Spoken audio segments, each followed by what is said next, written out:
Hi friends, அஸ்ஸலாமு அலைக்கும். எல்லோரும் எப்படி இருக்கீங்க ஃப்ரெண்ட்ஸ்? அல்ஹம்துலில்லாஹ் நாங்கள் எல்லோரும் நல்லாயிருக்கோம். நீங்கள் இன்னும் நல்லா இருப்பீங்கன்னு நினைக்கிறேன். நான் இன்றைக்கி வீடியோவில் என்ன செய்ய போகிறோம் அப்படின்னா, ஒரு பிகினர்ஸ் கூட ஈஸியாக செய்யக்கூடிய ஒரு 10 நிமிஷத்தில் ஒரு கத்திரிக்காய் பொரியல் தாங்க செய்ய போகிறேன்.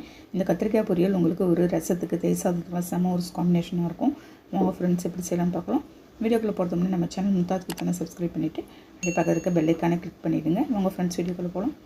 ஃபஸ்ட்டு நான் ஒரு வானலில் ஒரு 4 ஸ்பூன் எண்ணெய் ஊற்றிருக்கேங்க. அதில் 1 ஸ்பூன் கடுகு பருப்பு போட்டுக்கலாம். பூண்டு ஒரு 4-5 பல்லு பூண்டு ஃபஸ்ட்டு தட்டி போட்டுக்கிறாங்க.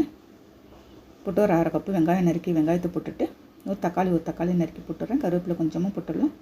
போட்டு எல்லாத்தையும் நான் நல்லா வதக்க போகிறேன். இப்போ இங்கே கத்திரிக்காய் பொரியலுக்கு பூண்டு நல்லா உரித்து வச்சு நல்லா அந்த தட்டி ஒரு 10-15 பூண்டு பொருள் போட்டுட்டிங்கன்னா நல்லாயிருக்கும் ஃப்ரெண்ட்ஸ். நல்ல ஒரு ஃப்ளேவரும் உங்களுக்கு நல்லாயிருக்கும். ஓகே பாருங்கள், பிஞ்சு கத்திரிக்காவை நான் தண்ணியில் ஊற போட்டு வச்சுருக்கேன். அது எல்லாத்தையும் நான் இப்போ எல்லாத்தையும் அரிஞ்சு போட்டுக்க போகிறேங்க 2 நான் எப்பயுமே இந்த பொரியல் செய்யும்போது கத்திரிக்காயெலாம் இந்த மாதிரி தான் ஃப்ரெண்ட்ஸ் அறிவேன். நான் ஏற்கனவே அரிஞ்சு வைக்க மாட்டேன், உங்களுக்கு கருப்பாயிடும் அப்படின்றதுனால நான் அறிய மாட்டேன் ஃப்ரெண்ட்ஸ். நெக்ஸ்ட்டு குழம்பு தூள் ஒரு 1.5 ஸ்பூன் அளவுக்கு நான் போட்டுக்கிறேங்க. அதில் போட்டுட்டு தனி மிளகாத்தூள் 1 ஸ்பூன் போட்டுக்கலாம். போட்டுட்டு நான் அதுக்கு தேவையான சால்ட் கொஞ்சமாக போட்டுறேன். போட்டுட்டு எல்லாத்தையும் நல்லா மிக்ஸ் பண்ணிக்கிறேன். அந்த எண்ணெயிலே நல்லா நம்ம உங்களுக்கு இந்த கத்திரிக்காய் வதங்கணும். பாருங்கள், நான் எந்த அளவுக்கு வதக்கிட்டு இருக்கேன்னு.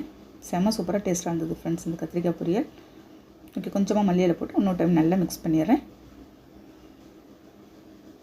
பாருங்கள், நல்லா நம்ம அந்த எண்ணெயிலேயே வதக்கிட்டே இருக்கணும். கொஞ்சமாக நான் அந்த காய் முழுகிற அளவுக்கு கொஞ்சமாக தண்ணி ஊற்றிக்கிறேன். ஒரு டம்ளர் அளவு இருக்குங்க தண்ணி ஊற்றிக்கிறேன். தண்ணி நிறையா ஊற்றாதீங்க, கத்திரிக்காய் குழஞ்சிடும் உங்களுக்கு.